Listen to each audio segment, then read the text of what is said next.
Hello guys, welcome back to my YouTube channel, Hamude Vlog. Welcome to my tutorial.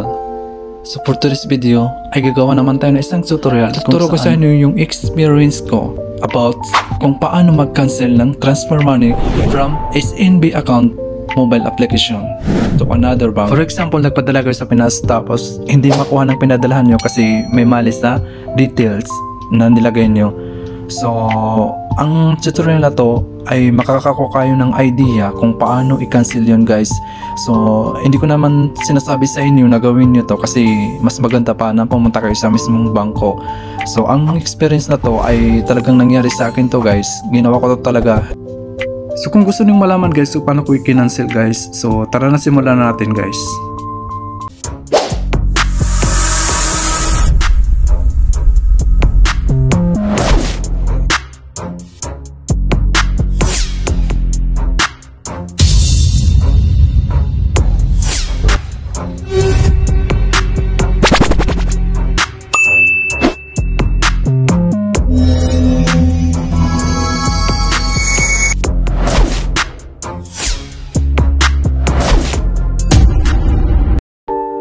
So, unang gagawin natin guys, mag-login tayo sa ating SNB mobile application.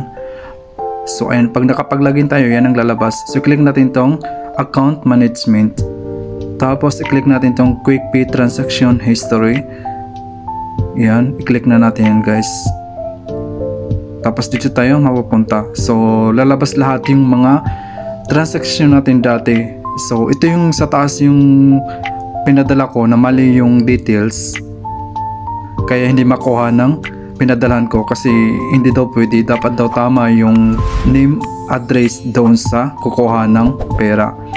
So yun na nga guys, hindi ko naman sinasabi sa inyo guys na gawin ito kasi ako talaga, kaya ginawa ko to guys kasi nangyari sa akin to at nung kinancel ko to guys ay wala talaga akong oras para pumunta sa mismong branch ng bangko. Kaya hindi ako nagdalawang isip na i-cancel ko kasi nasubukan ko naman. Nasa sa inyo lang kung gagawin nyo itong tutorial na ginawa ko kasi hindi ko naman kayo pinipilit guys. Mas maganda pa rin siguro kung pumunta kayo sa mismong bangko. Kung natatakot kayo or nag-aalala kayo baka mawala yung pera nyo at hindi bumalik.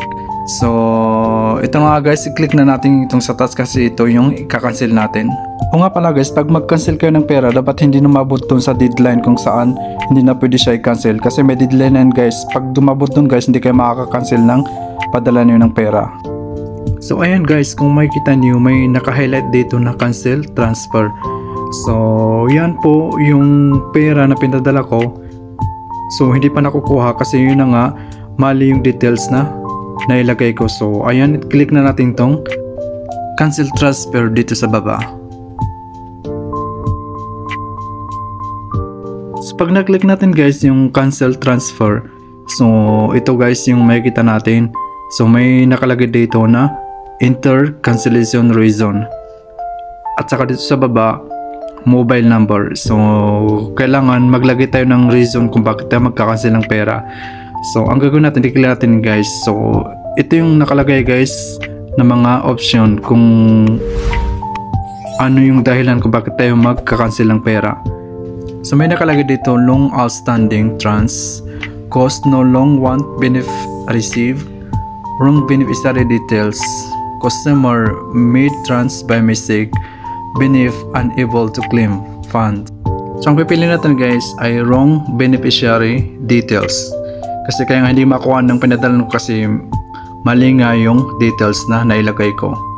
So ayan na guys. Then ilalagay na naman natin yung mobile number natin kasi para ma-receive natin yung notification or ma-receive natin yung SMS galing sa bangko.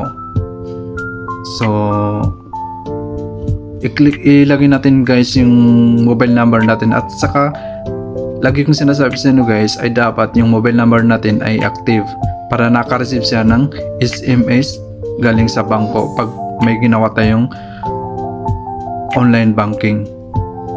So pag nilagay natin yung mobile number natin guys ay i-click natin tong proceed. Then i-click natin tong confirm. So i-confirm natin guys. So pag na-confirm natin ay ito naman yung lalabas. Ito lang yung pinaka last na steps na gagawin natin. So click natin tong finish. So ganun lang kadali guys, sundan nilang steps na ginawa ko. So nung mga ilang minuto guys ay nakareceive ako ng message galing sa bangko. So ito guys yung na-receive ko na galing sa bangko, confirmation na na-receive nila yung request ko. So pagka-cancel ko ng pinadala ko na pera. So ito yung guys yung na-receive ko na message. Ang sabi dito ay, "Dear customer, we have received your request number. Expected completion date is November 14, 2023. For further details, please contact." So ito yung number nila guys kung may mga question pa tayo guys. Then nakalagay dito, "Thank you for banking with SNB." So kaya kailangan guys yung mobile number natin ay active para makareceive tayo ng ganito confirmation. So mga ilang araw guys ay na-receive ko na yung pera kung saan binalik nila sa akin guys. So ito yung pera na binalik nila na kinancel ko. So sana may natutunan ko sa video tutorial to guys.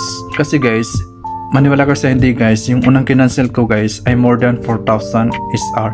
So nag-alala din ako guys kasi baka hindi bumalik yung pera na yun. So buti naman kakancel ko, pero matagal ako nagantay guys kasi depende pala sa amount na ika-cancel nyo. Kahit mag-cancel kayo sa online or sa branch na ganun pa rin, medyo matagal guys. So nung pagkabalik ng pera na kinancel ko na more than 4,000 ay tinransfer ko na kaagad sa ibang account ko, ANB account ko. So doon ko tinransfer kaagad guys. Tinransfer ko kaagad yung 4,000 SR, tapos tinransfer ko lang yung 500. So yun na nga guys. So sana may natutunan ko sa video tutorial na to. Kung bago ka lang sa channel na to, please don't forget to like, share, and subscribe. Click all the notification bell para laging updated every time mag-upload ako ng bagong tutorial. So maraming salamat. Thank you for watching. God bless. Stay safe always.